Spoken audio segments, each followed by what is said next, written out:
Hello everyone, welcome to the class. Today we are going to discuss about the conformational analysis of cyclohexene.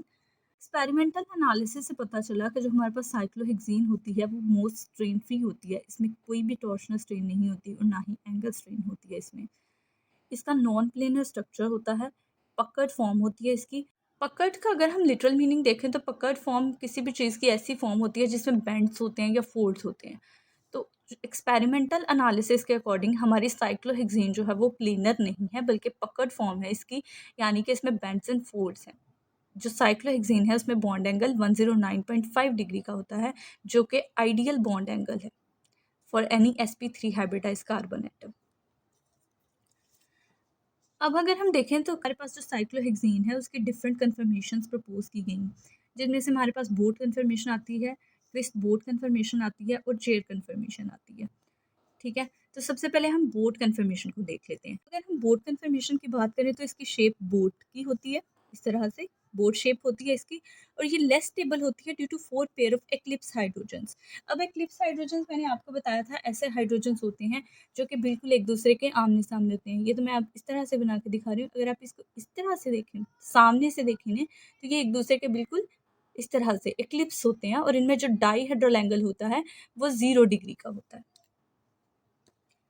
इसलिए इनमें torsional strain cause होती है। अब हमें पता है एक्लिप्स हाइड्रोजन्स क्या करती हैं, टॉर्शनल स्ट्रेन कॉज करती हैं। उसके बाद अगर हम देखें तो इसमें 2 हाइड्रोजन्स ऐसे होते हैं at carbon number 1 and carbon number 4, जो कि क्या कॉज कर रहे होते हैं, फ्लैगपोल इंट्रैक्शन। ये जो एक्सियल हाइड्रोजन्स हैं बोट कन्फर्मेशन में, ये फ्लैगपोल इंट्रैक्शन कॉज कर रहे होते हैं। अब फ्लैगपोल इंट्रैक्शन क्या है? Flagpole interaction is actually the non bounded van der Waals repulsion. इनके दरमियान नॉन बाउंडेड वैंडरवाल रिपल्शन होती है जो कि स्ट्रेन कॉज करती है। अब अगर हम ये देखें कि कोई भी कन्फर्मेशन है, चाहे वो बोट कन्फर्मेशन है, चाहे वो ट्विस्ट बोट कन्फर्मेशन है, चाहे वो चेयर कन्फर्मेशन है, इसमें हमारे पास जो भी कार्बन नंबर 1 2 3 4 5 एंड 6 जो कार्बन एटम है वो इक्वल स्टेटस रखते हैं। इसीलिए हम किसी भी कार्बन को 1 कंसिडर कर सकते हैं और उसके साथ वाले को 2 एंड देन 3 4 5 एंड 6 कार्बन हम कंसिडर कर सकते हैं, इसमें कोई इशू नहीं है। अब बोट कन्फर्मेशन जो होती है वो अनस्टेबल होती है due to torsional strain and flagpole interaction. तो हमारी जो बोट कन्फर्मेशन होती है वो ट्विस्ट हो जाती है और कन्वर्ट हो जाती है इनटू सम अदर स्ट्रक्चर, जिसे हम ट्विस्ट बोट कन्फर्मेशन कहते हैं। अब जो ट्विस्ट बोट कन्फर्मेशन होती है उसमें समहाउ लेस टॉर्शनल स्ट्रेन होती है और इसमें फ्लैगपोल इंट्रैक्शन भी रिड्यूस हो जाती है, इसलिए ये बोट कन्फर्मेशन से ज़्यादा स्टेबल हो जाती है। अब बात करें चेयर कन्फर्मेशन की, तो चेयर कन्फर्मेशन हमारे पास मोस्ट स्टेबल कन्फर्मेशन होती है साइक्लोहेक्सीन की, इसलिए क्योंकि इसमें जो सारे के सारे हाइड्रोजन्स होते हैं वो स्टैगर्ड होते हैं। अब मैंने आपको बताया था जो एक्लिप्स हाइड्रोजन्स होते हैं वो टॉर्शनल स्ट्रेन कॉज करते हैं, बट जो स्टैगर्ड हाइड्रोजन्स होते हैं वो कोई भी टॉर्शनल स्ट्रेन कॉज नहीं करते, तो इन इसलिए इनमें कोई भी टॉर्शनल स्ट्रेन नहीं होती है। अब इसमें जो एंगल होता है, बॉन्ड एंगल होता है, वो भी 109.5 डिग्री का होता है, जो कि आइडियल बॉन्ड एंगल के इक्वल है। अब यहाँ पर जो भी मैंने बातें की थी, most strain free cycloalkane, non planar and bond angle of 109.5 degree, तो ये सारी की सारी मैंने चेयर कन्फर्मेशन के बारे में की थी। अब जब भी स्टीरियोकेमिस्ट्री में साइक्लोहेक्सेन की बात करेंगे तो आप चेयर कन्फर्मेशन को ही कंसिडर करेंगे, क्योंकि chair conformation is the most acceptable conformation of the cyclohexane. ठीक है। अब अगर हम इसका कन्फर्मेशनल एनालिसिस देखें तो सबसे पहले हमारे पास साइक्लोहेक्सेन की चेयर कन्फर्मेशन आती है। ये चेयर कन्फर्मेशन कन्वर्ट हो जाती है into half chair then convert हो जाती है इनटू ट्विस्ट बोट, और ट्विस्ट बोट कन्वर्ट हो जाती है into boat conformation, and boat conformation then again convert हो जाती है इनटू ट्विस्ट बोट कन्फर्मेशन, और twist boat conformation again convert हो जाती है हाफ चेयर, और हाफ चेयर फाइनली फिर से चेयर कन्फर्मेशन में कन्वर्ट हो जाती है। तो इस तरह ये साइकिल रिपीट होता रहता है।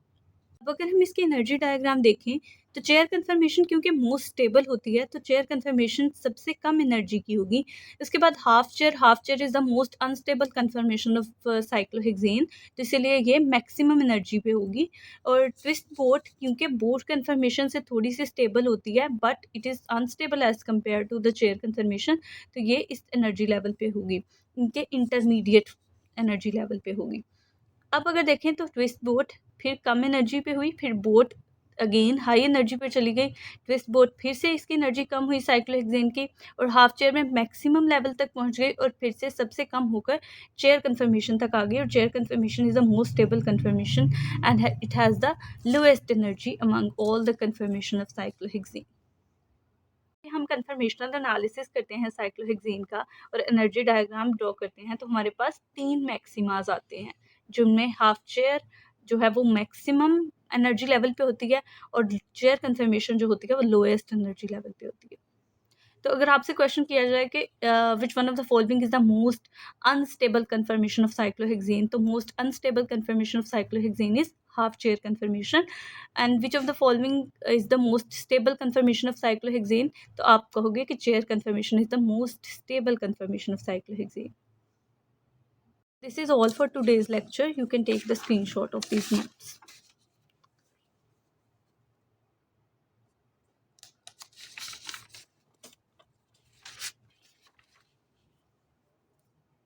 Thank you so much.